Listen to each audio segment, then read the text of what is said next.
그러면 오늘 공부한 거를 녹화를 했다가 뭐 필요하면 본인이 네, 보여주도록 할게요. 다음에도. 아이고 또 우리 린다 씨가 우리 심심치 않게 이렇게 들어오셨네요.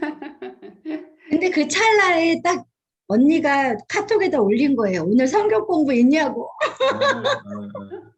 특별히 섭외. 아이고 다행입니다. 자, 그럼 오늘 기도하고 시작하겠습니다. 네. 하나님 아버지, 우리 원혼 오늘 마지막 날 여기까지 이끌어 주시고 가르쳐 주셔서 감사합니다. 살아계신 하나님 아버지, 오늘 마지막 시간에도 함께 하셔서 우리에게 신앙의 진리를 가르쳐 주시고 오늘 복음의 기초가 단단히 닦여지는 우리들의 신앙이 되게 해 주시옵소서. 친히 이곳에 함께 하셔서 온라인이지만 주님께서 주장하시고 가르쳐 주옵소서. 예수님의 이름으로 기도합니다. 아멘. 오늘 네 번째 시간입니다. 갈 수 있는 데까지 한번 가보려고 하는데 우리 지난 시간에는 이제 믿음이라는 것에 대해서 배웠습니다. 믿음. 예수님의 대속의 그 은혜를 내 것으로 만드는 유일한 방법은 예수님을 믿는 것입니다. 예수님을 믿어서 예수님과 하나가 될 때 우리는 그 대속의 은혜를 내 것으로 받을 수가 있습니다. 믿지 않는 사람은 아무리 그 예수님의 그 대속의 사건, 십자가 사건이 대속의 사건이라는 것을 알고 있다 할지라도 그 은혜를 받는 게 아닙니다. 아는 거하고 그 은혜를 내 것으로 만드는 거하고는 천지차이인데요. 예수님과 나를 하나로 묶는 믿음. 내가 문 밖에 서서 두드려노니 누구든지 내 음성을 듣고 문을 열면 나는 그에게로 들어가 그와 더불어 먹고 그는 나와 더불어 먹으리라. 이렇게 예수님과 우리가 혼연일체로 하나로 되어지는 그 믿음의 경지에 딱 다다라야만 예수님이 죽으실 때 내가 죽은 것이 되고 예수님이 부활하신 것이 내가 부활한 것이 되는 것이죠. 그래서 생명은 반드시 예수님과 그렇게 하나가 되는 믿음을 가진 사람에게만 주어진다. 그렇다면 믿음은 무엇인가? 우리는 지난 시간에 첫째로 예수 그리스도를 영접하는 것이라고 배웠습니다. 예수 그리스도를 영접하는 것이다. 예수님에 대해서 어떤 지적인 사실을 알고 있는 것이 아니라 예수님과의 인격적인 관계를 맺는 것인데 어떠한 관계를 맺는 것이냐. 예수님을 주와 그리스도로 영접해야 된다고 배웠습니다. 첫째로는 예수님이 주님이시고 우리는 주님을 따라가는 제자여야만 한다 이것입니다. 예수님을 그리스도로만 믿는 사람들이 너무나 많아요. 그러나 그건 믿음이 아닙니다. 예수님을 주와 그리스도로 믿어야 합니다. 그래서 예수님께서 주님이 되셔야 되는 거죠. 내 마음속에서. 주님이 말씀하시면 절대적인 권위를 가지고 말씀하시면 우리는 그냥 믿음으로 따라가는 것이죠. 순종하며 따라가는 그 관계가 주와 제자의 관계입니다. 그래서 진짜 이런 주와 그리스도로 예수님을 받는 사람이 믿는 참된 믿음에 있는 사람이라 말할 수 있고, 두 번째로는 간절한 믿음으로 우리 주님을 붙잡아야 된다 이것입니다. 혈루병 걸린 여인이 예수님의 옷자락을 붙잡았을 때 예수님께서 따라 평안히 가라 내 믿음이 너를 구원하였느니라 이렇게 하여서 그 혈루병 걸린 여인이 예수님의 옷자락을 붙잡았던 것이 믿음이라고 하셨어요. 그 믿음이 너를 구원하였다 이렇게 말씀하셨는데 그 믿음은 우리가 곰곰이 살펴보면 간절한 믿음이란 말입니다. 절박한 믿음. 예수님 아니면 나의 살 길이 없다고 정말로 벼랑 끝에서 붙잡는 것 같은 그런 간절한 마음이 그것이 믿음이다. 그래서 우리가 예수님을 믿는다고 할 때 정말 예수님 아니면 나는 하나님 앞에서 죽을 수밖에 없는 죄인입니다. 나는 지옥 갈 수밖에 없는 죄인입니다. 정말 어떤 그런 죄인의 그 두려움, 하나님의 그 심판을 받을 수밖에 없는 죄인인 것을 알아야 되겠고 예수님만이 나의 살 길이라고 그렇게 생각하면서 예수님을 간절히 붙잡는 그것이 믿음이다. 그래서 우리 지난 시간에는 이렇게 믿음의 두 가지를 배웠습니다.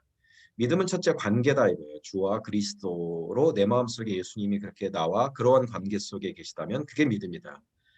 두 번째로는 믿음의 정서를 배웠죠. 간절한 마음. 예수님 아니면 나는 구원받을 길이 없다고 생각하는 간절한 마음. 우리가 이 두 가지를 우리가 가졌을 때 우리는 믿음이 있다. 예수님과 하나 되는 믿음을 가졌다라고 말할 수 있습니다. 자, 오늘은 그 믿음이 표현되는 믿음의 외적인 표현에 대해서 배워보려고 해요.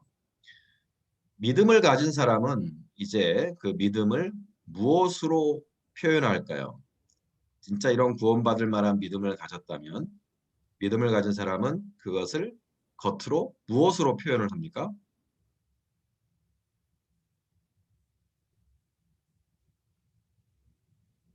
일종의 세레모니예요. 세레모니. 어떤 세레모니로 자기의 믿음을 표현하죠?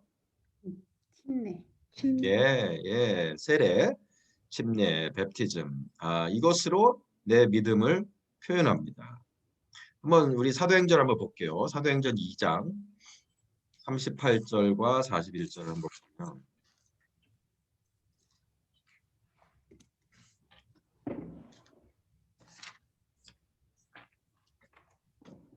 어디요, 목사님? 사도행전 2장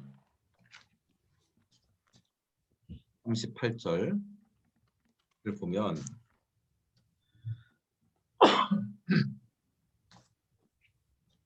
베드로가 가로되 너희가 회개하여 각각 예수 그리스도의 이름으로 세례를 받고 죄 사함을 얻으라.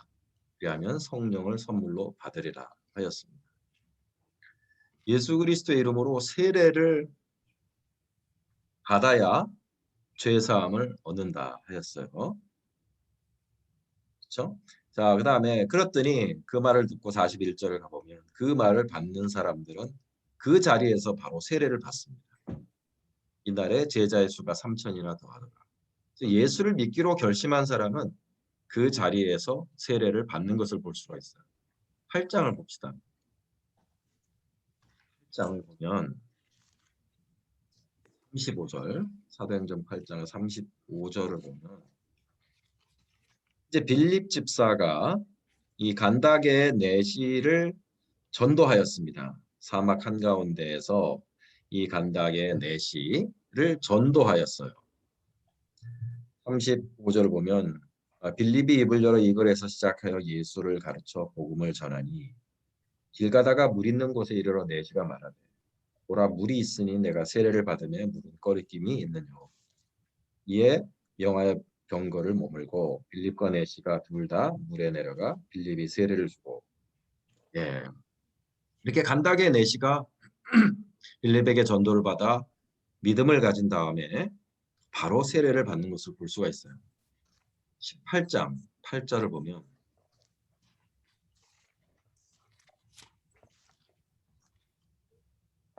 이제 이방인을 전도합니다. 회당장 유스도를 전도를 하죠. 1절을 보면 거기서 옮겨 하나님을 공경하는 디도 유스도라 하는 사람의 집에 들어가니 그 집이 회당 옆이라. 회당장 그리스도가 온 집으로 더불어 주를 믿으며 수다한 고린도 사람도 듣고 믿어 세례를 받더라. 듣고 믿어 세례를 받더라. 그랬습니다. 22장 16절 한번 보죠. 22장 16절을 보면 이제 왜 주저하느냐 일어나 주의 이름을 불러 세례를 받고 너의 죄를 씻으라. 예, 뭘 주저하느냐 이거야. 이제 일어나 주의 이름으로 세례를 받고 너의 죄를 씻으라. 이렇게 초대교회는 복음을 전해 듣고 예수를 믿고 나서 바로 세례를 받는 것을 볼 수가 있어요. 세례가 믿음의 본질을 잘 표현하는 행위이기 때문에 그렇습니다. 믿음을 잘 표현하는 것이 세례다. 그러면 세례는 무슨 의미를 갖고 있느냐? 그걸 알아야 되겠죠. 로마서 6장을 한번 보시죠. 로마서 6장을 보면 세례의 의미가 뭐라고 나와 있느냐? 6장 3절을 보면 무릇 그리스도 예수와 합하여 세례를 받은 우리는 그의 죽으심과 합하여 세례받은 줄을 알지 못하느뇨. 그러므로 우리가 그의 죽으심과 합하여 세례를 받음으로 그와 함께 장사되었나니. 그랬죠? 자, 여기서 계속 반복되는 단어가 뭐예요? 제니 씨. 네? 뭐, 세례? 3절, 4절에서 뭐가? 세례 빼고 뭐가? 합하여. 합하여. 합하여. 맞아요. 합하여. 합하여라는 단어가 계속 반복이 돼요. 그게 굉장히 중요한 거예요. 이게 뭐가 이렇게 계속 반복이 될 때는 참 중요하다는 것이죠. 예. 예수와 합하여 세례를 받은 우리는. 그러니까 세례라는 것은 뭐예요? 예수와 합하는 거예요. 예수와 합하는 것을 표현하는 것이 세례라고 했어요. 아까 우리가 지난 시간에 배웠던 것이 뭐예요? 믿음은 뭐예요? 예수님과 나를 하나로 합하는 게 믿음이라 그랬잖아요. 언제 우리가 하나로 합해진다? 믿음을 가졌을 때, 예수님을 영접하고 간절한 마음으로 붙잡았을 때 우리가 예수님과 하나로 합하여지는 일이 일어난다 그랬는데, 그 하나로 합하여진 것을 표현한 게 바로 세례라는 거예요. 예수와 합한 것이 바로 세례예요. 그래서 예수와 합하여 죽고 예수와 합하여 다시 살아나는 거예요. 4절을 보면 우리가 그의 죽으심과 합하여 세례를 받는다 그랬죠. 예. 자, 그러면 5절을 보면 만일 우리가 그의 죽으심을 본받아 연합한 자가 되었으면 또한 그의 부활을 본받아 연합한 자가 되리라. 무슨 소리냐? 예수님과 함께 합하여 죽으면 예수님과 합하여 다시 살아난다는 거예요.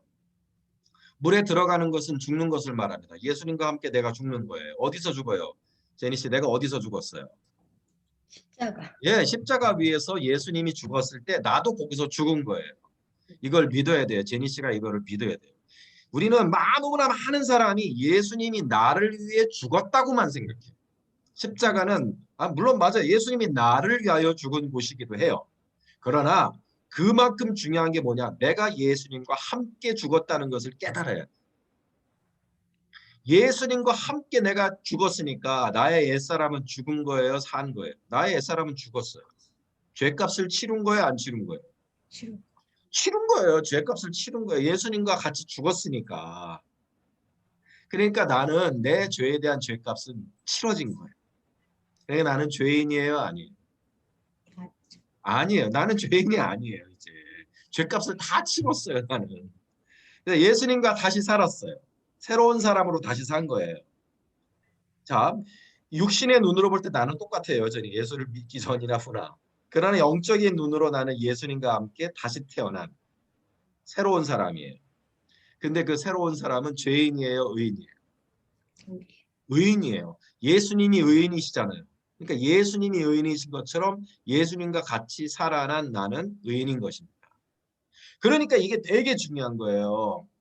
예수님과 내가 연합한 자가 되었느냐 안 되었느냐 그게 너무너무 중요한 거죠. 예수님과 연합한 자가 되지 않으면 예수님이 죽으신 것과 예수님이 부활하신 것은 나와 아무런 상관이 없어요. 하지만 예수님과 연합한 자가 되면 뭐예요? 예수님과 함께 죽고 예수님과 함께 산 사람이 되니까 주님의 죽음과 부활에 동참한 자가 되는 것입니다. 그러니까 예수님과 내가 하나가 되어 있느냐 안 되어 있느냐 그게 너무너무 중요한 질문이었다는 것이죠. 그게 바로 우리가 가진 믿음이라는 것입니다. 자, 그래서 믿음을 가진 사람은 그렇기 때문에 세례를 받는 거예요. 나의 믿음을 잘 표현하는 것이 세례인 거예요.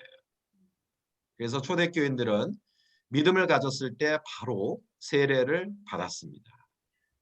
자, 그래서 베드로전서 3장 21절을 한번 보시죠. 되게 중요한 이제 구절이 되겠죠. 베드로전서 3장 21절. 베드로전서 3장 21절.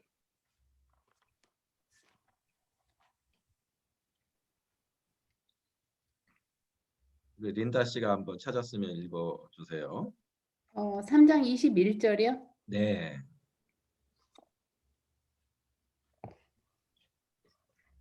물은 예수 그리스도께서 부활하심으로 말미암아 이제 너희를 구원하는 표니 곧 세례라. 이는 육체의 더러운 것을 제하여 버림이 아니요 하나님을 향한 선한 양심의 강구니라.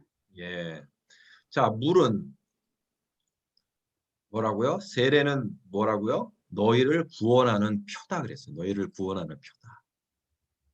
너희가 구원받았음을 말해주는 표다.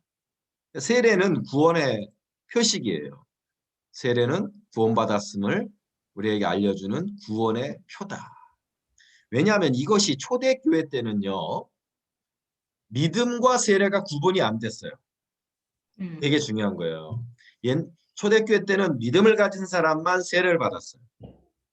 믿음이 없는데 세례를 받는 것이 가능했을까요? 초대교회 때? 가능하지 않았겠죠. 왜 가능하지 않았을까요?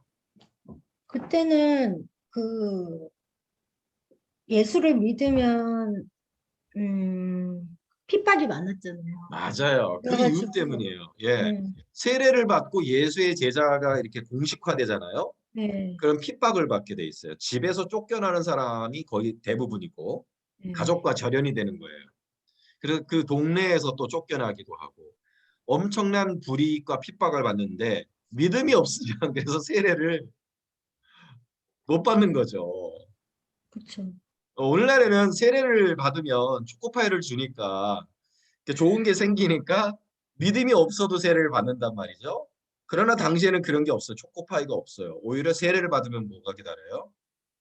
핍박. 핍박과 손해와 갖가지 불이익이 기다렸어요. 그러니까 세례를 함부로 받는 사람이 한 사람도 없었어요.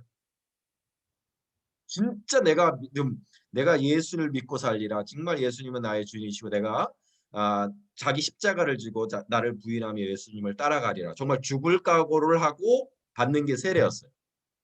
그러니까 당시에는 믿음과 세례가 동의어였어요. 그러나 오늘날은 뭐예요? 믿음과 세례가 동의어예요? 아니에요? 아닌 것 같아요. 아니에요. 요즘은 아니에요. 어떤 사람들이 이 믿음이 없이 세례를 받는 사람들이 누군가요? 어떤 사람들이 그러던가요?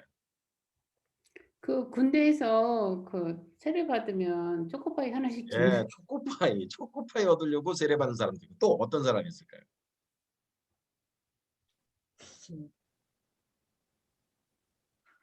뭐 일부러 그랬다기보다 음, 이게 너무 요즘에 몰라가지고 세례 주시는 분도 뭐 잘 모르고 음. 받는 사람도 잘 모르고 그런 경우가 있지 않나요? 이런 경우가 있어요. 무슨 실적 올리기. 그렇죠. 세례를 많이 아, 받으면 그런 것도 우리가 있어요? 좋을 것 같으니까 이렇게 사람들한테 세례를 받으라고 이렇게 권을 하는데 준비가 안 됐는데 믿음의 준비가 되지 않았는데 세례를 너무 성급하게 권하는 거예요. 아, 그래서 믿음이 없이 세례 받는 사람들이 상당히 많더라 이거죠. 음, 강진희 자매님도 그런 케이스였다 그러고, 그러니까 어떤 주변 분위기에 끌려서 이제 세례를 받았던 거죠.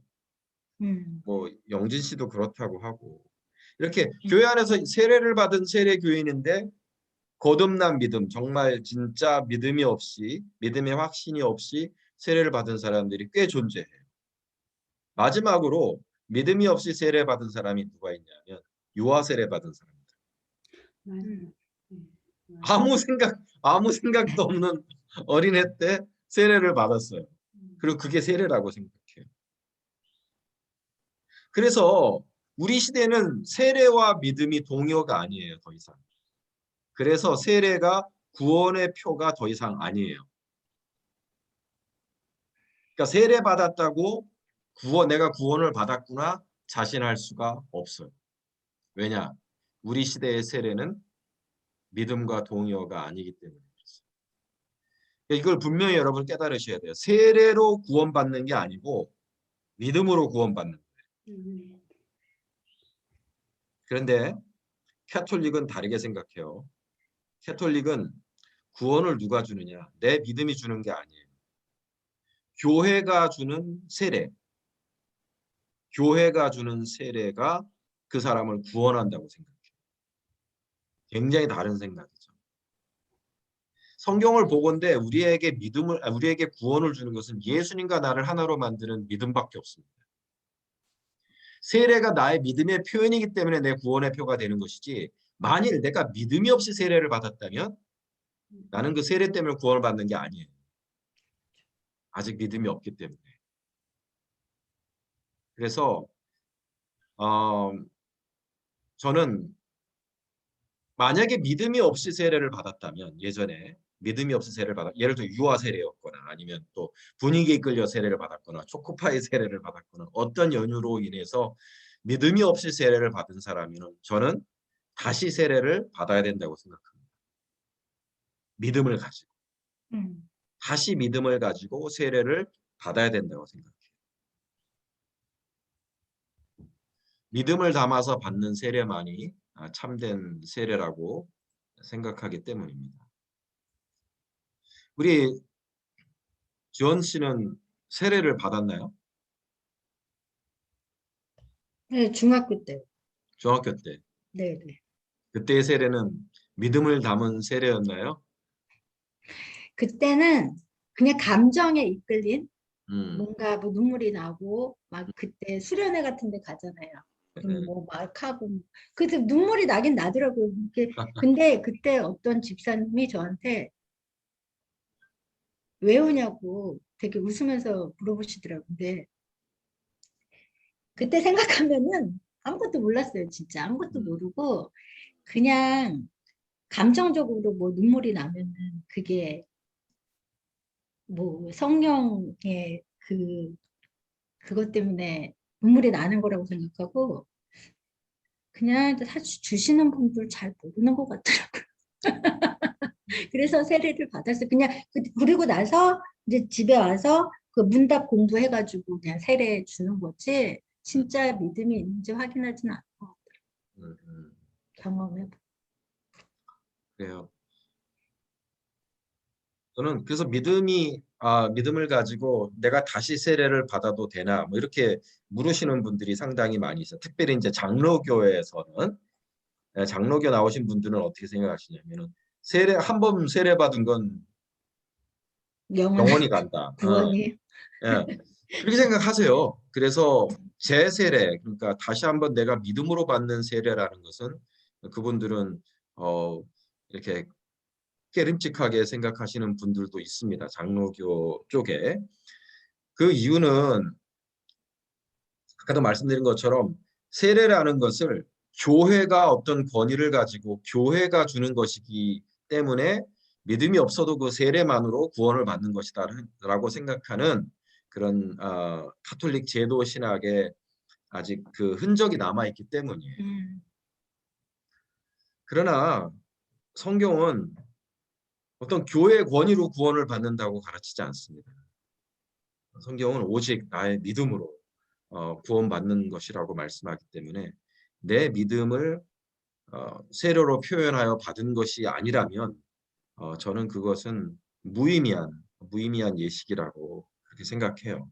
저도 그렇게 그래서 저는 다시 받아도 된다고 생각합니다. 그래서 네. 우리 지원 씨가 원하면 재세례를 받는 것에 아무런 거리낌이 없을 거라고 생각해요. 우리 린다 씨도 그렇게 생각하시죠? 네. 네. 우리 린다 씨와 우리 지니 씨가 받았던 세례가 참 이상적인 세례식이었어요. 지원 씨도 그때 있었죠? 네, 아, 갔어요. 네, 그날 네, 처음 봤잖아요. 아니 두 번째 간 날. 그래요? 되게 좋았죠, 그 예식이. 그게 되게 성경적인 것 같아요. 그렇죠. 예, 왜냐면 예전에 그 핍박이 있었지만 그거보다도 그것도 있고 공동체에 이제 진짜 예수 믿는 사람이 들어오면 사실 그 사람들이 배신하고 가서 뭐 얘기하고 이루고 하면 다 죽을 수 있는 상황이었잖아요. 네, 그러니까 맞아요. 진짜 믿지 않은 사람을 공동체 속으로 데리고 올 수 없는 그런 상황 이유는 있으니까 다 간증을 다 하고 정말 이 사람 믿음이 있는지 확인하고 세례를 주는 거였잖아요. 이제 진짜 그렇게 하시는 거 보고 저도 너무 좋았어요. 네. 네. 우리 린다 씨는 참 우리 따님 우리 보미 씨가 그 세례 받은 거 영상으로 보지는 못했죠. 못 봤어요. 예. 내가 그거 편집해서 줘야 되겠다. 유튜브에 한번 올려보면 어때요? 무슨 왜요? 영광이죠. 그게 보는 것만으로도 아니 그게 진짜 하나님께 영광되고 많은 사람들한테 어떻게 보면 더 뭉클한 전도가 되리라고 생각해요. 어, 목사의 설교보다도 더 강력하고 또 진실 어떤 뭉클하게 사람 마음에 다가오는 그런 메시지 아니겠어요? 참 좋은 세례식이었습니다. 지난 우리 봄의 세례식이 진짜로 이 성경적인 세례 의미를 잘 살려낸 네. 믿음을 고백하고 공동체가 그 믿음을 이렇게 레코그나이즈하고 그리고 축복 가운데 그렇게 세례를 받는 것이 참 초대교회의 모습을 잘 구현한 그런 세례식이었다 네. 생각합니다. 우리 지원 씨도 원하면 그 세례식을 맛보게 해드릴게요. 9월 달에 신청하세요. 예. 와, 자, 이제 그 다음 이제 중요한 질문이 하나 있는 거죠. 그렇다면 우리 자녀들의 세례는 어떻게 해야 되나? 우리 자녀들은 언제 세례를 줄 수 있나? 그러니까 이러한 원리를 본자 그러면 우리 자녀들이 세례를 받을 수 있는 나이가 따로 있을까요? 저는 없다고 생각해요. 그러면 유아 세례는 성경적이에요? 유아가 아무런 자기 믿음이 없이 그러니까 아무런 생각을 못하는 나이잖아요. 예. 근데 어떤 부모의 신앙으로 받는 세례인데 그건 성경적입니까? 굉장히 그 의식적인 것 같아요. 그거는 제 생각에 아이들이 세례를 받는 것도 아이들이 충분히 그 예수님과 예수님의 어떤 이런 걸 지금 저희가 공부하듯이 이런 걸 제대로 알고 그걸 마음으로 받아들이고 한다면 제 생각에 뭐 유아 세례는 아직 애기라서 그렇지만 그래도 청소년기에 있는 친구들은 충분히 그걸 이해하고 자기가 마음속으로 받아들인다면 저는 그런 젊은 아이들도 세례를 받을 수 있다고 저는 생각을 예, 합니다. 예. 그 나이가 한 어느 정도 된다고 생각하세요? 자기의 어떤 믿음의 그 의지, 결단, 그 의미를 이해하고 신앙을 고백할 수 있는 나이가 어느 정도라고 생각하세요? 6살 이후? 6살 이후.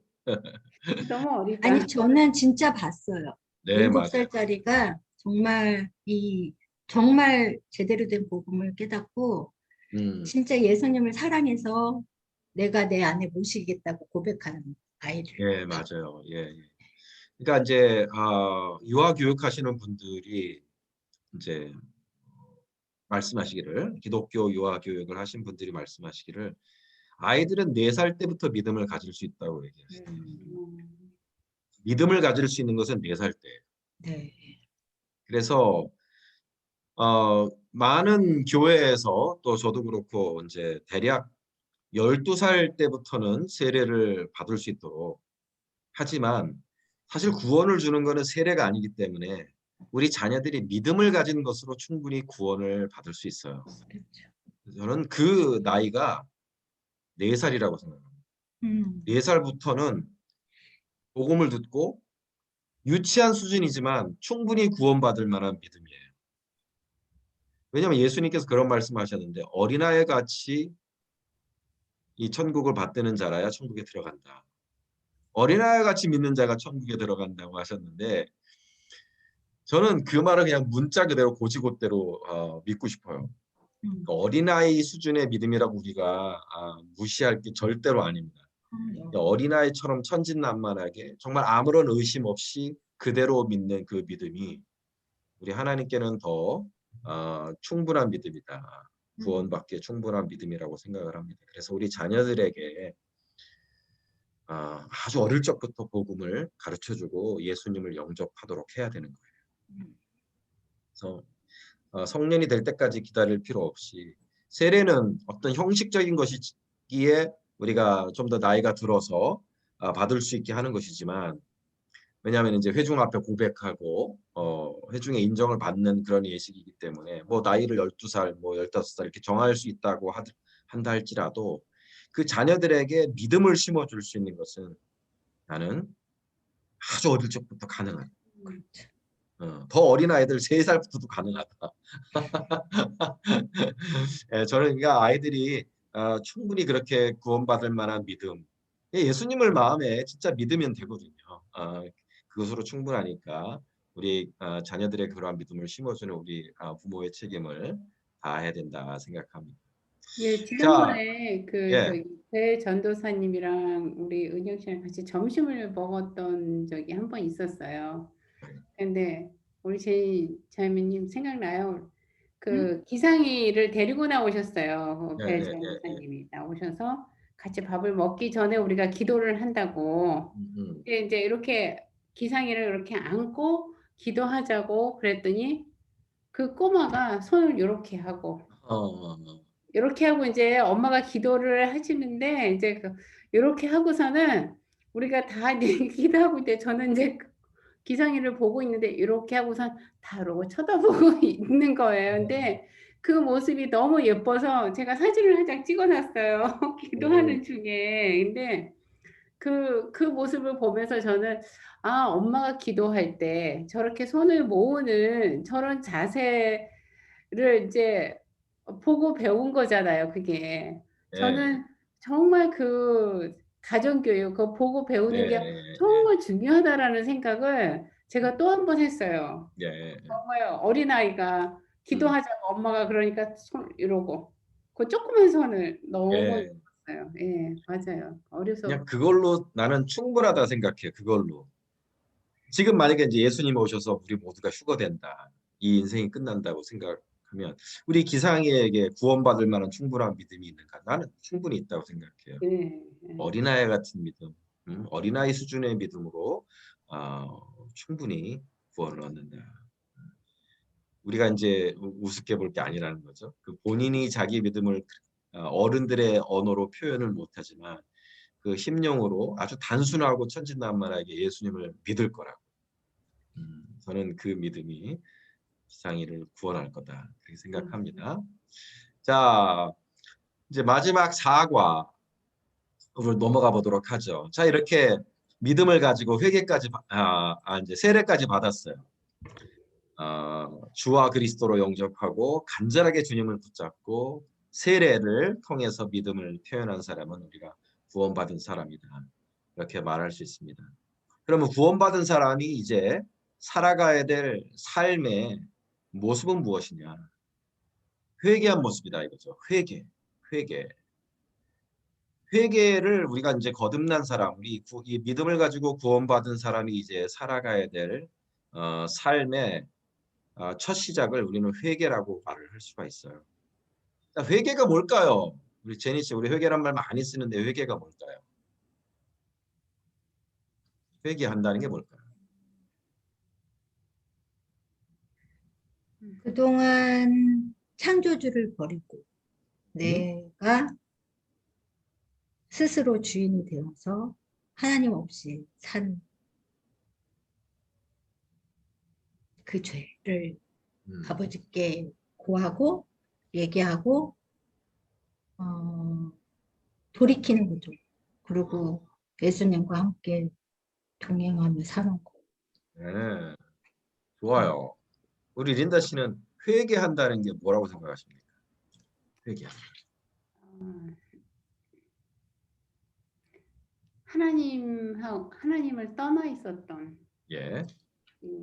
죄, 예, 음? 하나님을 떠나 있었던 걸 알아차리고 그 음?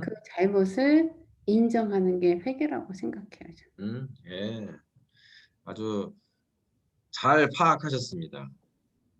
회개는 어떤 행동을 고치는 게 아니라 내 마음을 고치는 거예요. 그건 아주 정확한 분석입니다. 행동을 고치는 게 아니라 마음을 고치는 것이다. 음. 자, 회개라는 말을 헬라어로 이건 잘 이제 한번 기억하실 만해요. 회개를 헬라어로 메타노이아라고 합니다. 메타노이아. 메타노이아. 이게 합성어인데 메타라는 말은 바꾼다는 뜻이고 노이아라는 말은 마음이라는 뜻입니다. 그러니까 회개라는 말 자체가 마음을 바꾼다는 뜻이에요. 음. 어떤 마음에서 어떤 마음으로 바꾸는 걸까요? 마음을 바꾼다 그랬잖아요. 그러면 어떤 마음에서 어떤 마음으로 바꾸는 게 회개일까요?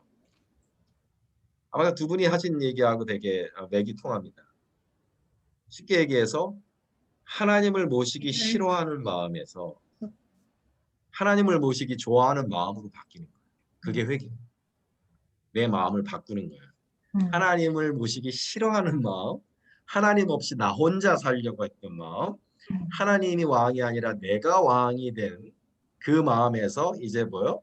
하나님을 모시기 좋아하고 하나님을 내 인생의 주인의 자리에 모셔드리고 모든 것을 하나님과 함께 예.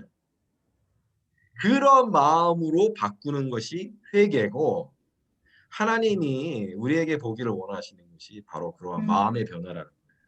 너무나 많은 사람들이 교회 와서 회개한다고 할 때 내가 저질렀던 잘못된 짓거리들을 나쁜 짓거리들을 더 이상 하지 않는 것, 행동을 고치는 것에 너무나 많은 초점을 맞추고 생각하기 때문에 오늘 성경의 비밀이 이해가 되지 않고 그 회개의 능력이 체험이 되지 않는 거예요. 왜냐? 작심삼일이라고 행동을 고치려고 하는 것은요. 3일이면 아무 소용이 없어집니다. 행동은 고쳐지지가 않아요. 내 마음을 바꾸기 전까지. 내 마음을 바꿔야만 내 행동이 고쳐집니다.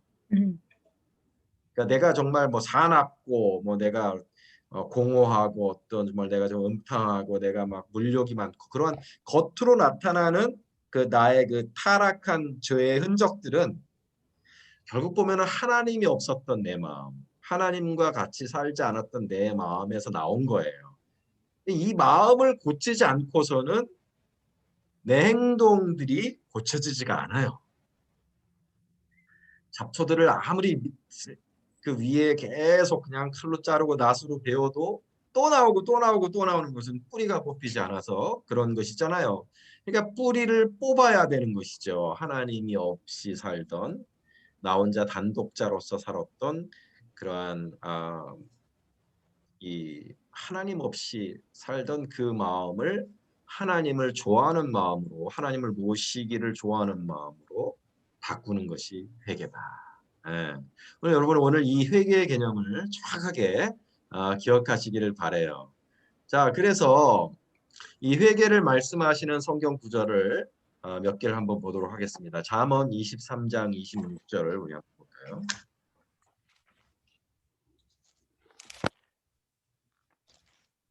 잠언 23장 26절. 우리가 이제 첫 시간에 한번 본 말씀이긴 합니다만 한 번 더 보고자 해요.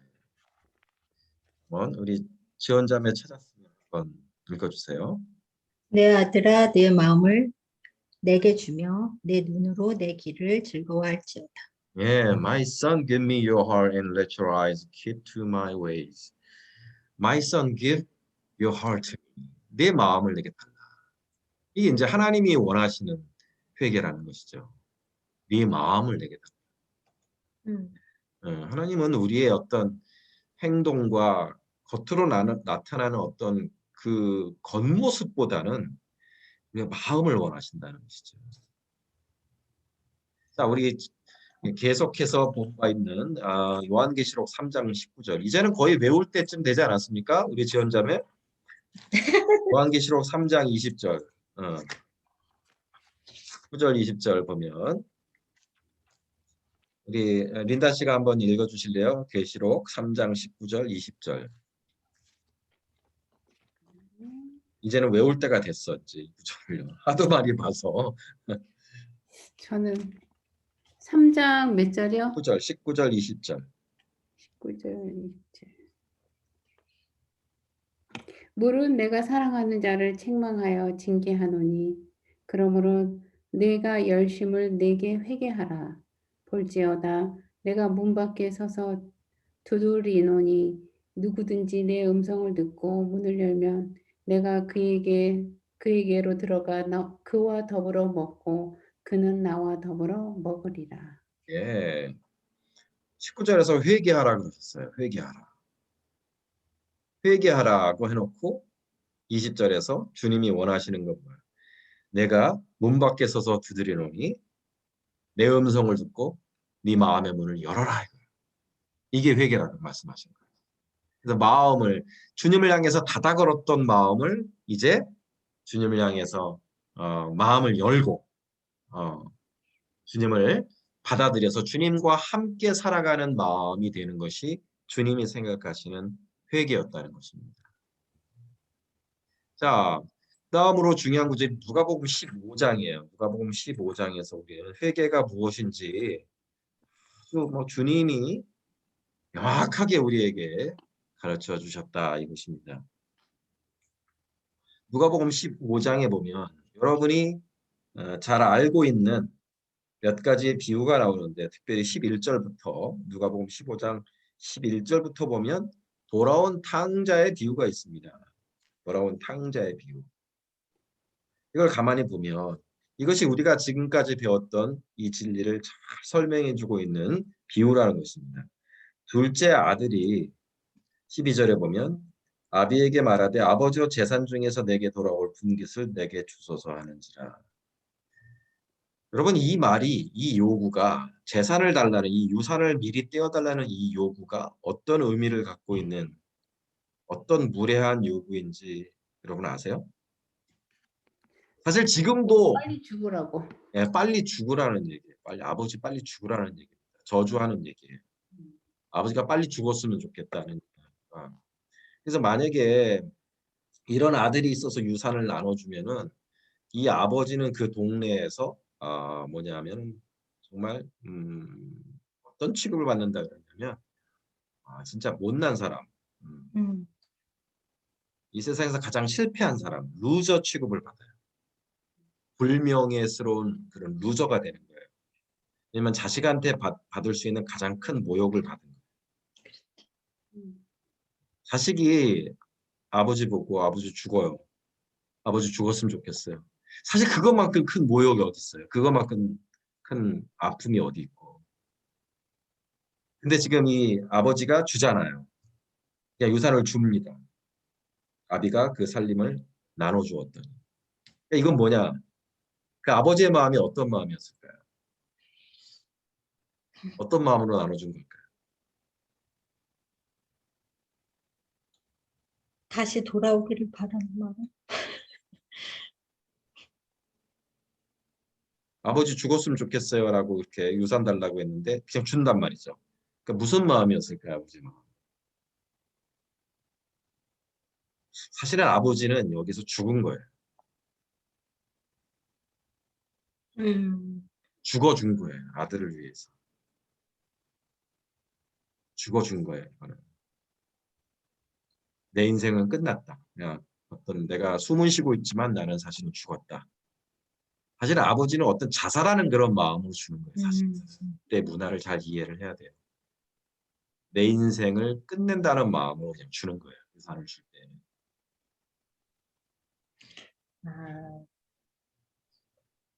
자, 이 아들이 원하는 것은 뭐였어요? 이 아들이 원하는 것은 아버지 집을 떠나는 거였습니다.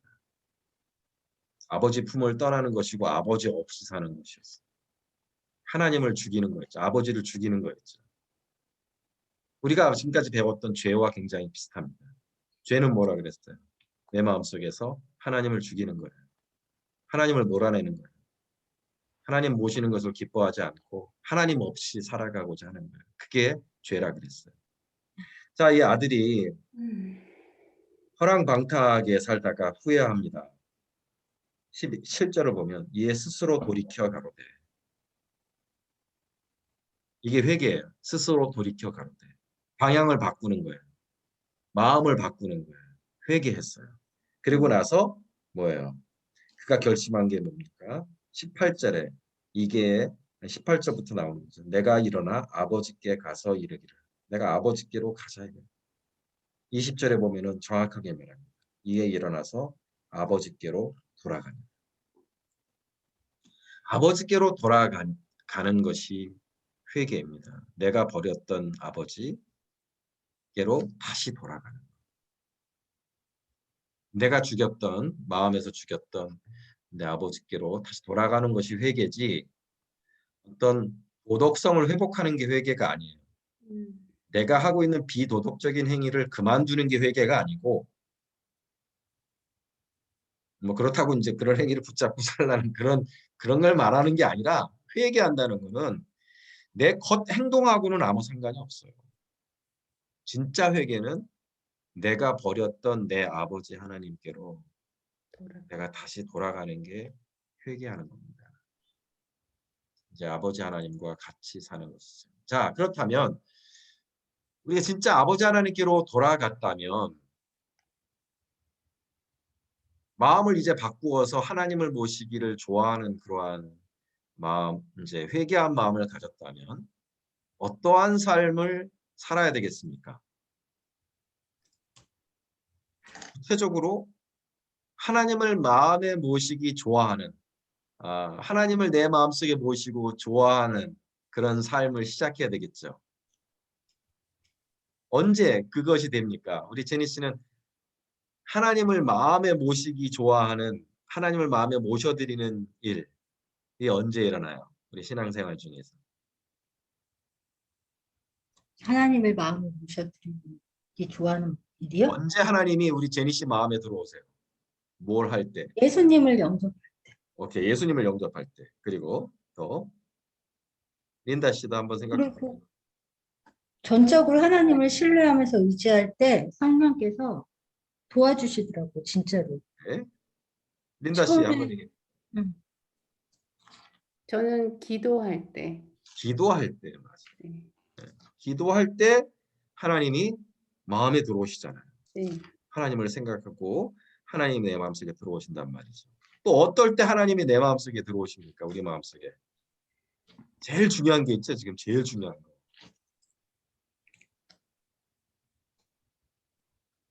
문을 열 때? 굴복할 때. 오늘 계속 헤맨다. 자, 요한복음 4장 23절. 요한복음 4장 23절.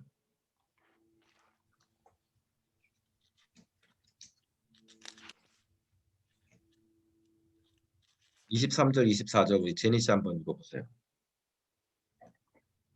아버지께 참으로 예배하는 자들은 신령과 진정으로 예배할 때가 오나니 곧 이때라. 아버지께서 이렇게 자기에게 예배하는 자들을 찾으시느니라. 하나님은 영이시니 예배하는 자가 신령과 진정으로 예배할지니라. 예, 하나님 아버지가 찾으신다 그랬어요. 어떤 사람을 찾으신다고요? 신령과 진정으로 진정으로 예배하는 예배할 자들을 때. 찾으신다 그랬어요. 참으로 예배하는 자들을 찾으신다. 음, 자, 참으로 예배하는 거하고 가짜로 예배하는 것의 차이점이 뭐예요? 어디서 참으로 예배하는 것과 가짜로 예배하는 것의 차이점이 만들어집니까? 뭐에서? 마음. 마음이에요, 마음. 예, 그래서 우리 하나님이 참으로 예배하는 자들이라고 얘기하셔놓고, 예? true worshiper라고 얘기해놓고, 그 다음에 뭐라 그랬어요? The worship the Father in spirit and truth. 그러니까 true worship은 spiritual worship, 즉, 그러니까 참된 예배는 마음을 다한 예배다라고 말씀하신 거예요. 하나님이 그러한 자들을 찾으신다 그랬어요. 마음을 다해 드리는 예배. 그러니까 하나님이 예배라는 것도 우리가 마음을 담지 않고 예배 드릴 수가 있나 봅니다. 우리 린다 씨는 그런 게 좀 이해가 되세요? 마음을 담지 않은 예배가 가능할까요? 사실 저는 예전에 저를 본다면 제가 예전에 이제 성당 네. 다니고 할 때는 어떻게 보면 형식적이었던 게 더 많지 않았나 저는 그런 생각을 많이 해요. 가서 뭐 예배 드리러 미사 드리러 갔지만 제가 실제로 하느님을 만나고 이랬던 경험이 저한테 없어서 그게 어떻게 보면 형식적인 그냥 남들 가니까 나도 일요일 날이니까 일요일이니까 가야지 뭐 이제 이런 게 더 많지 않았나 저는 그런 생각이 들고요. 요즘 제가 이제 새롭게 샘터교회에서 침례받고 예배 드릴 때는 또 제 마음가짐이 또 좀 다른 걸 제가 느껴요. 예. 그래서 마음가짐이 다르다. 나중에 얘기했어요. 네. 그게 전 다른 거를 제가 확실히 느끼고 예, 예. 어 제가 예전에 갖고 있던 어떤 그 신앙이 정말 그냥 이렇게 '껍데기에 불과했구나.'라는 거를 제가 아는 순간에 지금은 제가 누구한테든 정말 제가 당당하게 음, 자신 있게 제가 말할 수 있는 그런 게 제 마음에 생겨서요. 예, 예. 저는 제 마음이 달라진 걸 저는 확실히 압니다. 예. 우리도 느껴요. 우리가 봐도 마음을 다해 예배하는 사람이에요, 우리 린다 씨는. 우리 뭐 제니스도 저는 볼 때마다 참 마음을 다해서 우리 하나님을 찾는 사람이라 생각해요. 어, 우리가 그냥 좀 한번 생각을 좀 깊이 들어가서 예배에 그 이제 많은 요소들이 있는데 예배에 많은 이제 다양한 시간들이 있는데 언제 여러분은 그 마음을 하나님 앞에 활짝 여는 어떤 그런 일이 언제 일어납니까? 그 많은 그 예배 시간 속에서 찬양할 찬양할 때 네. 저도요. 진짜 찬양할 때가 최고로 우리 마음이 완전히 하나님께 집중이 되고 드려지잖아요. 네. 이게 하나님이 제일 좋아하는 예배는 찬양의 예배 같아요. 하나님께 온전히 우리 마음을 드리는 시간이잖아요. 그 외의 시간도 참 이제 모두 의미가 있습니다. 함께 기도하는 시간에도 우리 하나님이 우리 마음속에 계시고 또 말씀을 들을 때도 마음을 다해 들으면 우리가 이제 하나님의 그 진리를 하나님의 말씀하시는 것을 내가 내 마음속에 이렇게 쌓고 환영하는 그런 것이고 그래서 하나님께서 회개한 사람에게서 찾으시는 하나님이 가장 찾으시는 그러한 회개한 사람의 모습은 뭐다? 예배하는 사람이다. 마음을 다해 예배하는 것이 그게 진짜 회개다. 음. 그래서 마음을 바꾸는데 예배만큼 능력 있는 것이 없고 또 예배만큼 하나님이 찾으시는 것이 없다. 그러니까 그것을 잘 기억해야 되겠습니다. 자, 그다음에 하나님의 말씀을 듣는 것을 즐거워하는 것. 그러니까 예배 말고 또 큐티 하나님의 말씀을 묵상하는 것도 하나님이 참으로 찾으시는 회개한 사람의 모습입니다. 하나님을 생각하는 거죠. 내 영혼으로 하나님을 생각하는 것을 즐거워하는 것이죠. 그래서 하나님의 말씀을 듣고 묵상하는 것을 즐거워하는 것도 회개한 사람의 모습이다. 그렇습니다. 자, 그다음에 아까 말씀드린 기도도 굉장히 우리 하나님께서 좋아하시는 거예요. 왜냐하면 기도할 때 하나님이 우리 마음속에 정말 그냥 내 마음속에서 막 거니시거든요. 그래서 말씀과 기도와 예배 이 세 가지가 하나님이 찾으시는 그러한 마음을 연 사람의 모습이다 이것이죠.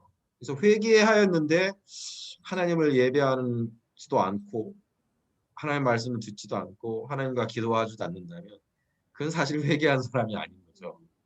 술집에 가다가 안 갔다. 회개했다. 그렇게 말을 할 수 있지만 그건 진짜 하나님이 찾으시는 회개는 아닌 거예요. 우리 이제 남성들에게서 그런 걸 많이 봐요. 이제 누구 따라 이제 교회 왔다가 이제 좀 내가 좀 새 사람이 돼 봐야지 하고 나서 대부분의 남자들이 생각하는 게 술 끊고 담배 끊고 뭐 어떤 사람은 뭐 마리아나 끊고 그렇게 하긴 또 못 끊는 거. 그러니까 이 어떤 짓거리들을 하지 않는 것에 굉장히 회개의 초점을 많이 맞춰요. 그리고 그게 되면 좀 스스로 흐뭇하게 생각해. 내가 달라졌다 이제. 또 그 배우자도 또 그런 걸 되게 좋아하고 음. 이해는 돼요. 술 먹는 거 꼴 보기 싫었는데 술 안 먹으면 좋고 뭐 담배 피다가 안 피면 뭐 냄새 안 나도 좋고 좋지만 실은 사실은 하나님 보시기에 의미 있는 변화는 아니에요.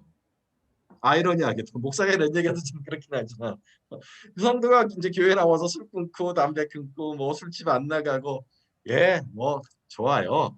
근데 그게 하나님이 찾으시는 회개가 아니라 하나님이 찾으시는 것은 마음의 변화, 메타노이아.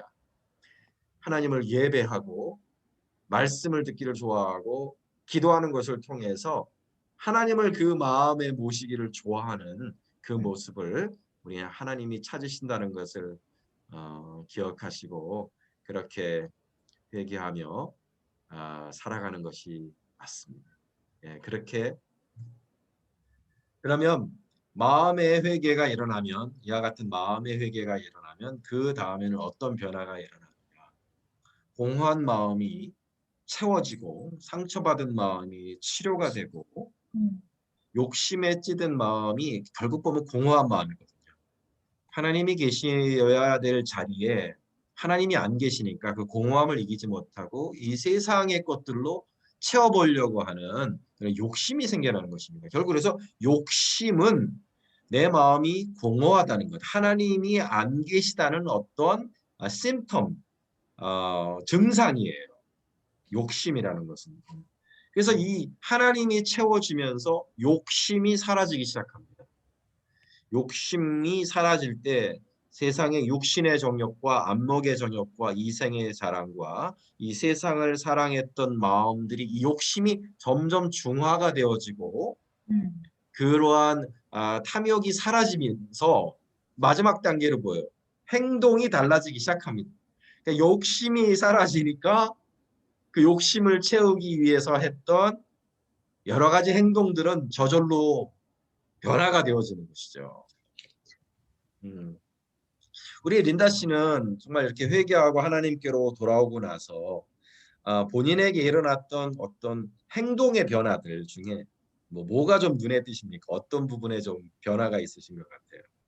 어, 저는 일단 저 바깥으로 드러나는 어떤 행동보다는 저 안에 제 마음 안에서 굉장히 평화를 저는 찾았고요. 네, 평화를 찾고 모든 것에 감사하는 마음이 저한테 생기기 시작했어요. 그래서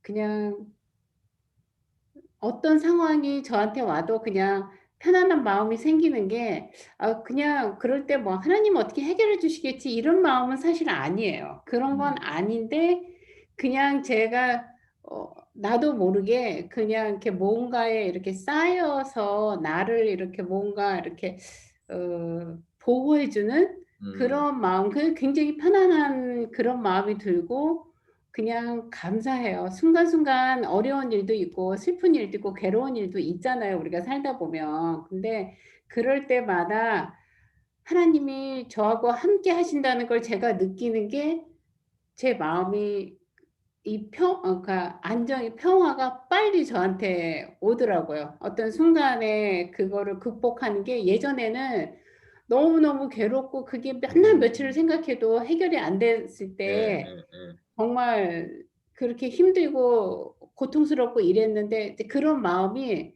이렇게 빨리 순화가 네, 되고 예, 제 마음이 편해지고 그러고 나니까 이제 이렇게 보는 눈이 제가 사물을 아니면 사람을 보는 눈이 달라졌다는 거예요. 그래서 그다음부터는 이렇게 사람들 모든 분들한테 그냥 다 감사하고 고맙고 사실 뭐 제가 이렇게 막 뭘 이렇게 열심히 막 봉사하고 저는 사실 그렇게 그런 삶을 살지 않은 사람인데 그냥 만약에 상대방이 또 하나님을 모르는 사람이면 그냥 안타깝고 저는 왠지 뭔가 큰 걸 제가 이렇게 가지고 있는 느낌? 예. 그게 그냥 저 마음속에 있는 어떤 그런 꽉 채워진 안정되고 뭐 하여튼 그런 느낌이 저는 참 많아요, 요즘. 아유, 이게 진짜 너무 좋은 간증이다. 그러니까 내 안에 뭔가 큰 게 있는 느낌이라 그랬죠. 네네. 예예. 그게 이제 하나님이 계신 거거든요. 하나님이 계실 때 내 마음이 채워지니까 뭔가 내 안에 있는 것 같아. 근데 사실은 뭔가 있는 거예요. 사실은 공허하지 않고 네. 하나님이 계시니까. 내가 봐도 우리 린다 씨에게 사실 내가 린다 씨 그 신앙을 가지기 전하고 후를 제가 아는 사람이지 않습니까? 그러니까 저는 뭘 느꼈냐면 네. 아, 염려와 긴장이 사라졌어요. 그전에는 이렇게 긴장이 좀 돼 있고 편하지 않았어요. 염려와 긴장이 많았어요. 음, 근데 예수 믿고 나서 우리 린다 씨가 굉장히 편해진 사람이 됐어요. 마음이 정말 편해지고 감사하고 맞아요. 어, 아주 그냥 푸근해졌다는 말이 딱 어울리는 그런 사람. 음, 물론 전에도 좋은 사람이었어요. 전에도 참 좋은 사람이었지만 눈에 띄게 달라진 게 저는 그 음, 부분이었어요. 이 저와 같이 있는 우리 네, 신하희 집사님도 네. 목사님하고 지금 똑같은 오, 말씀을 얘기를 또 저한테 했어요. 지금 그래요. 인제 제가 그 모습이 제 모습이 달라진 것 사실은 저는 사실 잘 몰라요, 제 얼굴을. 그런데 이게 저 아닌 다른 사람이 저를 보는 게 더 정확하잖아요. 근데 저는 그냥 제 마 변화된 제 음, 마음을 가지고 있는 음, 거고 제 외모는 네. 저는 잘 모르는데 다른 사람이 저를 그렇게 보는 거죠, 인제 제 모습. 외모도 달라졌어요. 음. 이렇게 어, 이런 표현이 적당하진 않은데 좀 쪼그라져 있었는데 펴졌어. 그런 느낌. 이렇게 그래요. 그게 야, 긴장하다가 편안해지니까 그런 거. 그 얼굴이 푸근해지고 이렇게 환해지고 이렇게 밝아지고 편해졌어요. 그럴 수밖에 없죠, 목사님. 이게 모든 걸 다 내가 알아서 해야 되고, 내가 처리해야 되고, 내가 모든 걸 이거를 지고 우리가 살다가 그 짐이 사라지니까 얼마나 다르겠어요. 그러니까 그런 거를 제가 하나님께 맡기고 나니까 제 마음이 편해진 거예요. 그러니까요. 아멘. 그거를 예전에는 내가 알아서 막 이것도 해야 되고 저것도 해야 되고 모든 걸 그치. 다 내가 모든 걸 다 해야 내 되는. 계획대로 이렇게 다 음, 해야 된다라고 생각했는데 정말 우리 찬송가에도 있지만 내가 살아온 모든 것들이 내가 뜻해서 온 게 아니에요. 저는 음, 그게 너무너무 절실해요. 지금도 제가 음, 음, 그러니까 제가 얼마나 교만하고 정말 오만하고 이렇게 살아왔는지 지금 회개라는 부분 이렇게 말씀하시는데 저는 정말 지금 다시 또 들어도요. 너무 구구절절이 그냥 다 제 얘기 같아요. 음. 우리 제니 씨도 아, 이제 어떤 분은 이제 뭐 회개했느냐. 근데 회개했느냐는 말이 이제 거듭 말하지만은 어떤 진짜 너 나쁜 놈이었는데 네가 하던 나쁜 짓을 이제 그만두었느냐 이런 의미로 이렇게 많은 분들이 사용하시지만 적어도 우리는 그렇게 사용하는 게 아니거든요. 회개했냐는 것은 뭐예요?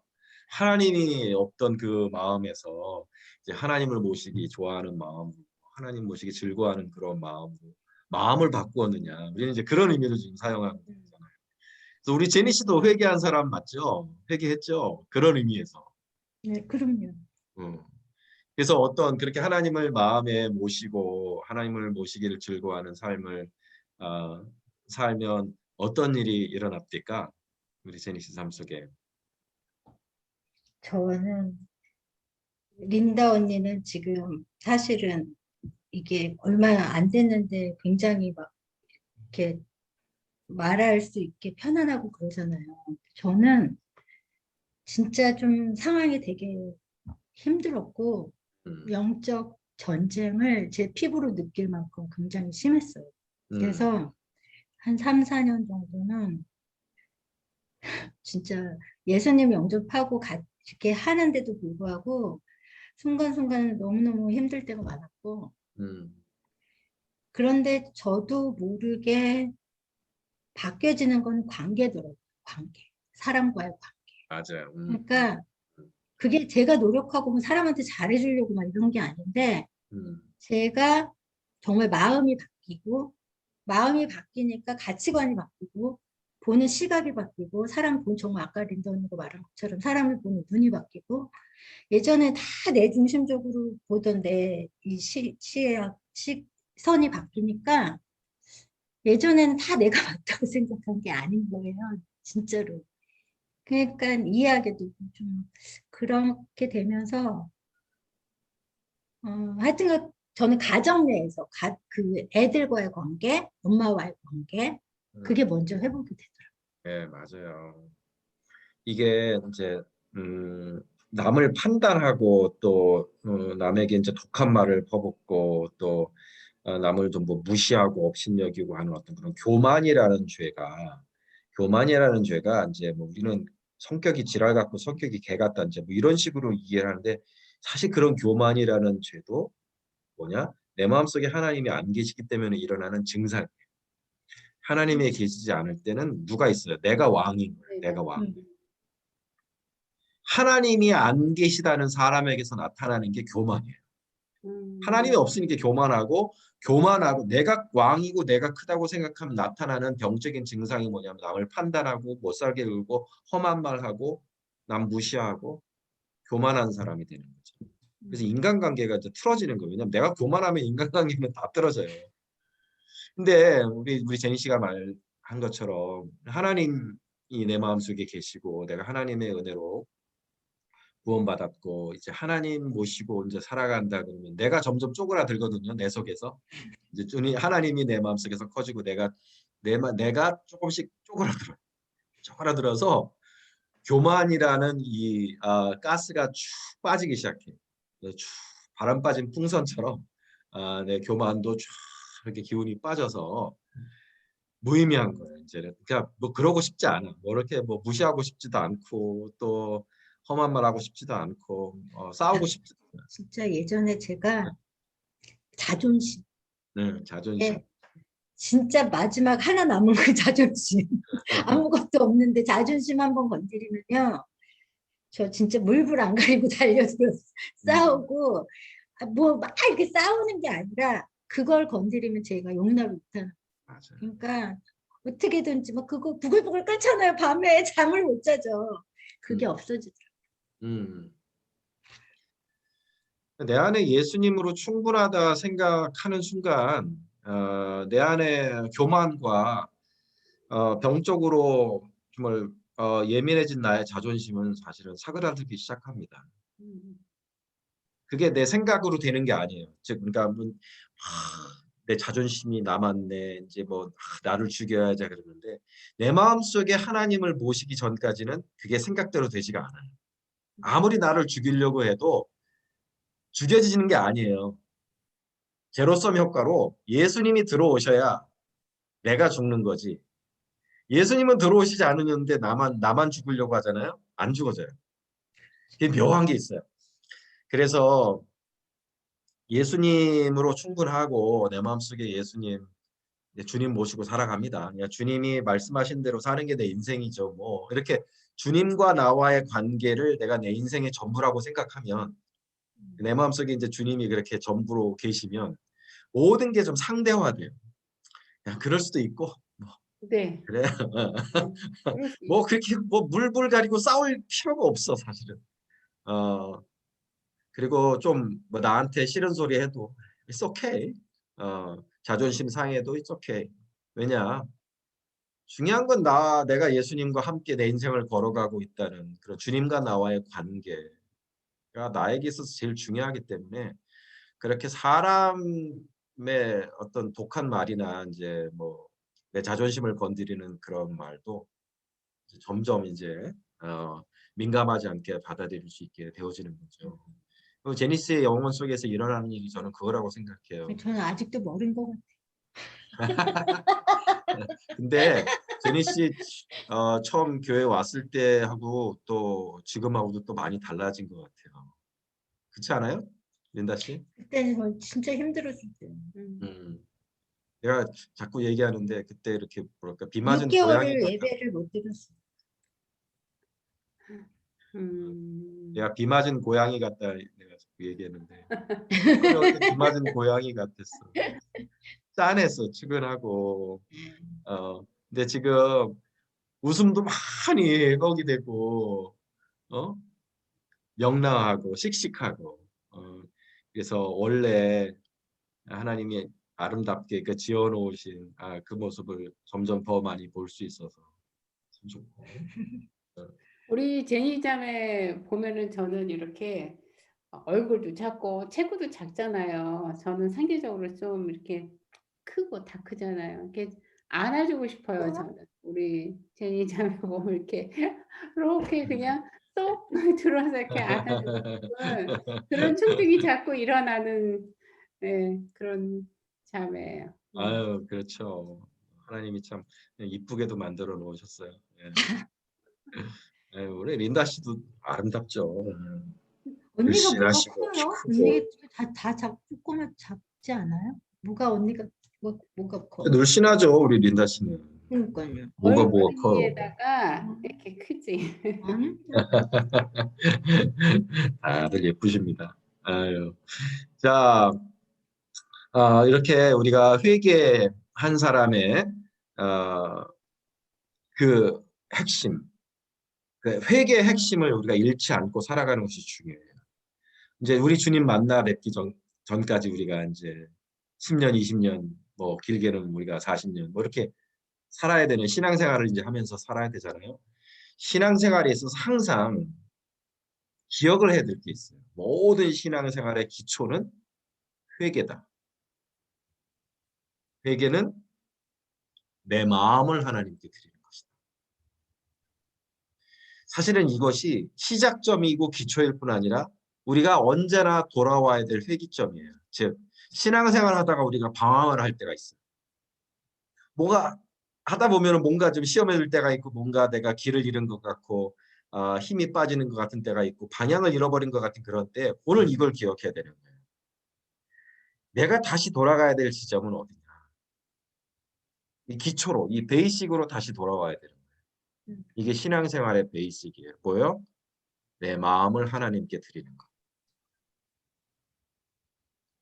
뭔가 내가 하고 있는 일들이나 내가 하고 있는 행동을 고치는 게 아니라 내 마음으로 다시 돌아오는 거예요. 그러면 길이 보여요. 그러면 답이 보여요. 그러면 내가 어떻게 나가야 될 것인지 그 다음에 보이는 거예요. 우리가 길부터 찾으려고 하면 안 돼요. 뭔가 답답하고 안 보이고 내가 어떻게 살아야 될지 안 보일 때가 있잖아요. 그럴 때 그걸 찾고 얻으려고 하면 안 돼요. 길을 찾으려고 방법을 찾으려고 하면은 그게 의외로 안 보이는데 다시 신앙의 베이식으로 돌아와서 그저 하나님 앞에 내 마음을 드려요. 그것부터 시작해보세요. 하나님께 내 마음을 드려요. 그냥 온전히 예배에 몰입해서 이거 내가 하는 방법인데 그 찬양의 시간에 나는 정말 그 찬양 가사 하나하나를 내 고백이라고 생각하고 정말 나는 몰입하려고 해요. 다윗이 하나님을 찬양하다가 자기 바지가 벗겨져서 빨가벗겨지는 것도 몰랐다 그러잖아요. 그 마음으로 정말 누가 날 보고 뭐라고 얘기하든 간에 왜 목사가 저렇게 손을 들고 막 난리를 치냐 그런 거 신경 안 써요. 진짜 다시 베이직으로 돌아가려고 하는 거예요. 내 마음을 하나님께로 드리는 거예요. 난 그것만 하려고 해요. 말씀을 보는 것도 내가 하나님 말씀 이렇게 하나님 말씀에 내 마음을 젖게 하려고 하는 거예요. 기도해요. 하나님 앞에 대화해요. 그러다 보면 내 마음을 들이다 보면은요. 내 인생에 내가 걸어가야 될 길이 그 다음에 보여요. 내가 버려야 될 것이 보이고 붙잡아야 될 것이 나타나고 모든 것은 그 다음에 나타나더라고요. 그래서 우리가 어떠한 신앙생활에 길로 가건 어떠한 상황 속에 있던 간에 우리가 방향을 잃거나 뭔가 내가 길을 잃었다고 생각이 될 때 오늘 우리가 배웠던 이 레슨을 기억하시길 바래요. 하나 여쭤봐도 돼요? 네, 네. 목사님은 신앙생활을 하면서 제일 힘들었던 때가 어디예요?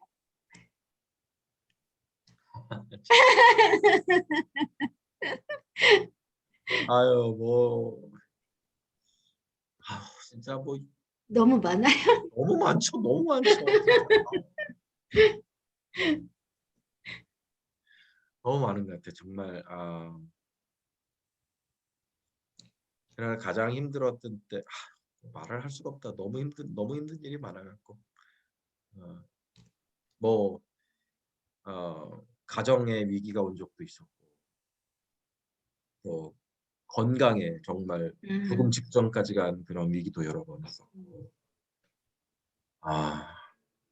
목사로서의 어떤 그런 소명을 잃어버리고 그만두고 그냥 돈 벌고 살자 뭐 그렇게 생각할 정도 있을 정도로 목회라는 것이 힘들고 정말 눈물만 나는 그런 때도 있었고 뭐 인생의 고통이 여러분이 이렇게 보시는 것과 달리 그 속에 좀 엉망진창입니다. 아무튼. 그런데 그 모든 아픔들 속에서 그 모든 아픔과 그 어떤 진짜 지옥 같은 그러한 시간들 속에서 어, 내가 언제나 돌아가야 될 고향 같은 그런 신앙을 나는 좀 붙잡았던 것 같아요. 그러니까 하나님 앞에 뭘 이렇게 구한다기보다 하나님 앞에 내 마음을 드리려고 애를 썼어요. 찬양하고 혼자서 막 기타 치고 찬양하고 찬양 집회 가서 이렇게 찬양하고 그냥 내 마음을 드리는 거예요. 내 마음 속에 하나님 모시는 거. 어떤 뭘 해달라, 뭘 풀어달라, 그런 거 말고 이 베이직으로 다시 돌아와서 언제나 거기서 눈물 받아줘 인생의 고통 가운데 다시 이제 일로 다시 들어가면 눈물 받아요. 어? 근데 그 다음에 항상 하나님께서 저를 살려주셨던 것 같아요. 치유하는 체험도 많이 했어요. 내 몸에서 정말 죽을 병 같은 것들이 낫는 역사도 있었고, 뭐 헤쳐나온 고통과 헤쳐나온 역경은 한두 가지가 아니라서 이렇게 뭐 말씀을 드릴 수도 없고 너무 부끄러운 잘못도 많고, 하지만 하나님은 내가 회개하고 돌아갔을 때 진짜 행동을 고치는 게 아니라 정말 내가 온 마음과 전심을 다해서 하나님을 찾는 그 내 자리로, 하나님이 찾고 계신 그 자리로 돌아갔을 때 하나님은 나에게 항상 은혜를 베푸셨어요. 그래서 이 은혜가, 회개의 은혜가 우리가 예수 믿을 때 처음만 있는 게 아니라 우리가 이제 하나님 두고두고 몇십 년 주님과 함께 살아갈 때 이 회개의 자리로 언제나 돌아가면 하나님은 항상 거기서 나를 기다리고 계시는 거예요. 오늘 이 돌아온 탕자가 내가 내 아버지께로 돌아가리라. 그게 예수 믿을 때 처음에만 일어나는 게 아니에요. 신앙생활 하다가 길을 잃을 때도 있어요. 실수할 때도 있어요. 방황할 때도 있어요. 근데 뭐예요? 내가 내 아버지께로 돌아가리라. 아버지께 그냥 내 마음을 그냥 드리는 거예요. 계속.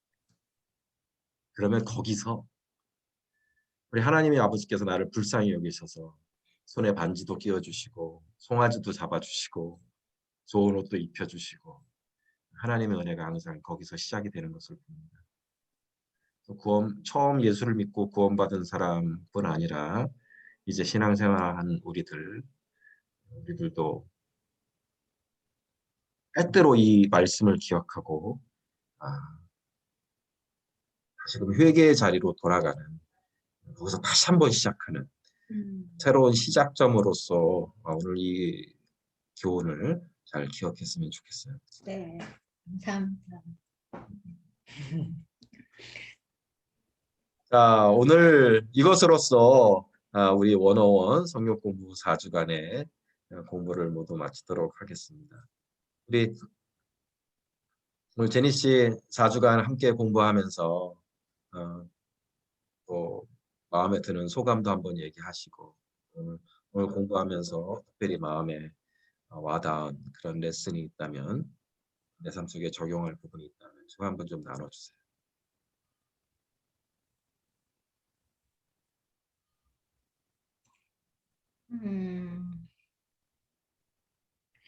예배. 그러니까 저도 요즘에 생각하는 게 항상 저는 예배 목숨을 걸려고 그래요. 예배를 마지막이라고 생각해요. 내 인생의 마지막. 진짜로. 인생의 마지막. 그렇게 생각하고 드리려고 해요. 예배를. 네. 그리고 솔직히 우리가 언제 죽을지 모르잖아요. 뭐 5년을 더 살지 10년을 더 모르니까. 그래서 그리고 저도 진짜 힘들고 어려울 때 그게 이렇게 말처럼 쉽게 안 되더라고요. 마음을 이렇게 하나님께 돌이켜서 막 마음을 이렇게 한다는 게 안 쉬웠어요, 저는. 근데 그때 제가 이제 한국 간다고 말씀드렸잖아요. 그랬는데 진짜 그때 그걸 다 길을 막으시면서 저를 인도하신 게 센터교회예요. 그래서 저는 더 감사함이 몇 갑절 되죠. 몇 갑절. 그냥 이렇게 온 게 아니라 너무 힘들었기 때문에. 그래서 항상 진짜 이 회개에 대해서 마음에 새기고 그렇게 살고 싶어요. 네. 아멘. 또 울먹인다 또. 아니 그리고 목사님이 예. 제가 진짜 기도했던 응답이기 때문에 제가 더 감사한 거예요. 진짜로. 음. 음. 그 목사님에 대해서 제가 목사님을 몰랐잖아요. 그렇죠. 근데 제가 기도한 목사님이야. 목사님이요. 그리고 기도한 교회고. 그래서 진짜 이거는 저만 알잖아요. 그러니까 제가 더 감사하죠. 그래서 목사님은 뭐 실수도 하고 뭐 막 그런 얘기 하시는데 저는 그런 목사님이 더 좋아요. 진짜 그렇게 경험해보고 그런 것이 목사님은 힘들으셨겠지만 저는 그게 너무 귀해요. 아유, 다행이네요. 네. 엉망진창으로 살았는데 또 이게 또 도움이 될 때도 있네, 이게 또. 아니 물론 뭐 실수 없이 잘한 목회도 했지만 나는 목사님이 더 좋아요. 그래요. 아이고. 우리 린다 씨 오늘 공부하면서 또 이렇게 마음에 도전이 되고 또 위로와 격려가 된 레슨이 있다면 무엇입니까? 좀 나눠주세요. 저는 사실 오늘 우리 제니 자매 덕분에 이렇게 그냥 또 꼽사리 껴가지고 이렇게 제가 또 듣게 되었는데 역시 우리 목사님하고 이렇게 공부하는 시간은 너무너무 좋은 것 같아요. 처음에 제가 원어원 그 샘터교회 와서 처음에 시작하고 이럴 때 이건 뭐지? 뭔가가 저한테 이렇게 좀 그때부터 저 목사님 지금 우리 제이 자매님 잠깐 얘기했지만 우리 목사님은 정말 제가 뭐 이렇게 다른 데서 봤던 그 목사님의 어떤 그런 좀 뭐라 그럴까 이렇게 전형적인 그런 모습은 정말 아니셨어요, 우리 목사님. 근데 저는 정말 그 부분이 너무너무 저하고 이렇게 잘 맞은 것 같아요. 그러니까 그게 저한테 더 마음에 와 닿았었고 목사님이 이렇게 조금 전에 우리 제니 자매님이 "어떤 때 가장 힘드셨어요?"라고 물어보셨을 때 "많았죠."라고 말씀하시는 그 부분이 저희는 다 똑같은 인간이잖아요. 하나님 보시기에 우리는 다 똑같은 불완전한 인간이라는 걸 그냥 이렇게 서슴없이 스스럼 없이 이렇게 보여주시고 얘기해 주시는 게 사실은 저희한테는 제니 자매나 저한테도 더 많이 친근감이 가고 그리고 이렇게 성경 공부하면서 목사님이 이렇게 저희를 이끌어 가시는 이런 시간들이 정말 제가 전에도 한번 말씀드렸듯이 쪽집게 과외 선생님 같으신 그런 느낌을 전 많이 받고 제가 궁금했던 것들을 그냥 그 자리에서 이렇게 팍팍팍 그냥 다 이렇게 해결해 주시는 그런 걸 제가 느끼면서 저는 정말 이런 시간이 너무 좋아요. 목사님하고 이렇게 성경 공부하는 거. 여기 같이 사는 친구한테도 제가 맨날 자랑해요. 그래서 얘기하면 어떻게 그렇게 쉽게 설명을 이렇게 해 주시냐고. 그래서 전 그 부분에 대해서 우리 목사님 정말 정말 존경하고요. 너무너무 좋아하고요. 조금 아까 이제 그런 어려운 시절이 있었을 때 다시 초심으로 돌아가는 얘기를 이렇게 하셨을 때 저는 정말, 정말 200% 이상 저도 공감합니다. 그래서 앞으로도 제가 또 살면서 어떤 어려운 일이 저한테 또 올 텐데 그럴 때마다 정말 다시 제가 마음을 하나님께 드리고 다시 초심으로 돌아가는 그런 마음가짐을 갖는다면 어떤 일을 겪어도 사실 그냥 이렇게 잘 이겨나갈 수 있을 것 같은 그냥 저 마음이 들었어요. 그래서 아멘. 오늘 이 시간이 저한테 또 너무너무 또 다시 한번 저를 이렇게 다지는 그런 시간이 돼서 너무 좋았습니다. 할렐루야. 감사합니다. 감사해요. 감사합니다. 또 이렇게 원어원 이렇게 은혜롭게 마칠 수 있게 돼서 너무 감사해요. 자, 오늘 기도하고 마치도록 하겠습니다. 린다 씨 기도하시고 우리 지원 씨 기도하시고 제가 마치도록 할게요. 하나님 아버지, 오늘 이러한 소중한 시간을 저에게 또 우리 진이 자매한테 이렇게 주셔서 너무너무 감사합니다. 하나님을 알고 제 인생이 바뀌었듯이 다른 사람들도 하나님을 알고 그 사람들의 인생이 바뀌기를 간절히 기도합니다. 하나님, 그 전에는 하나님을 모르고 살았던 정말 죄 많은 인간이었습니다. 이제는 하나님을 제 마음에 모시고 하나님과 함께하는 그 마음을 잊지 않고 끝까지 가지고 갈 수 있도록 하나님 아버지 항상 같이 제 마음에서 제 손을 꼭 잡아주시기를 간절히 기도드립니다. 아멘. 아버지 하나님, 오늘 성경 공부를 통해서 또 아버지의 마음과 우리가 어려울 때 어떻게 일어나야 되는지에 대해서 생각해보고 배웠습니다. 믿음과 회개가 무엇인지 생각하게 하시고 하나님과 늘 함께하는 것, 그리고 우리가 어려울 때 하나님이 없는 것 같이 느껴지는 어려운 순간에도 하나님 마음을 돌이켜서 중심을 들여서 하나님을 찾는 것, 아버지 그것에 대해서 생각하게 하시면 감사합니다. 하나님 저희를 아버지 양육하기 위해서 또 수고해 주신 목사님 축복해 주시고 우리가 회개하는 분량만큼 아버지를 붙드는 그 중심만큼 아버지 우리에게 은혜 베푸시고 함께 주셔서 정말 믿는 모든 성도들이 같은 은혜를 누리기 원합니다.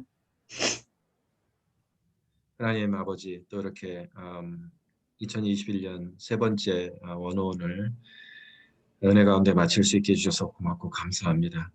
머리 조아린 저희들 신앙의 진리를 깨달았사오니 믿음을 가지고 살게 하시고 하나님 원하시는 회개하는 자의 삶, 마음을 하나님께 드린 자의 삶을 살아갈 수 있도록 도우시되 인생의 방황과 정말 어려운 난관에 처해 있을 때 오늘 이 레슨을 기억하고 다시 내 마음을 들이며 하나님께 나아가자. 하나님, 이 교훈이 그날 생각이 나게 하시고 다시 우리가 이 첫 자리로 돌아올 때 아버지 하나님 우리 앞에 길이 열리게 하시고 또 우리가 깨닫지 못했던 것들을 깨닫게 하시는 하나님의 은혜가 거기서 시작될 줄로 믿습니다.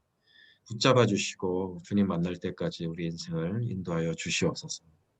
감사드리며 예수님의 이름으로 기도합니다. 아멘. 네. 감사합니다. 감사합니다, 목사님. 안녕히 아유, 주무세요. 감사합니다. 네. 자, 그러면 좋은 되세요. 밤들 되시고 네. 주일날 뵐게요. 네, 감사합니다.